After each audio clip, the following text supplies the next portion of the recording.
Hello, good morning. সবাই কেমন আছো? আজকে গুড মর্নিং বলতে বলতে একটা ছোট্ট ভিডিও বানাচ্ছি। আর দেখো আমার পিছনে কে আছে। মিঠু।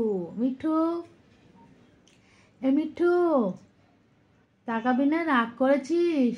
ও ভীষণ রাগ করেছে, ওর দেরি হয়ে গেছে, ওকে একটুখানি বিস্কুট দিতে আমার দেরি হয়ে গেল, তাই রাগ করছে। দেখো মুখটা বন্ধ করে চুপচাপ দাঁড়িয়ে আছে রেগে, কিন্তু এরকম দাঁড়িয়ে থাকে না।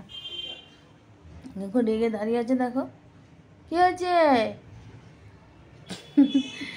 ওকে বিস্কুট দিতে দেরি হয়ে গেছে। আমার মেয়ে বিস্কুট খাচ্ছিল, ওকে দেয়নি, আর ও খুব চেঁচাচ্ছিল, তাই আমি আবার দিয়েছি, পরে খেলো না, সব বিস্কুটগুলো ফেলে দিল।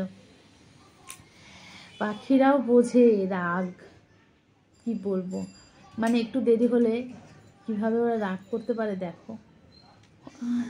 তো চলো, তোমরা সবাই ভালো থেকো, সুস্থ থেকো, আর আজকের দিনটা সবার ভালো করে কাটুক।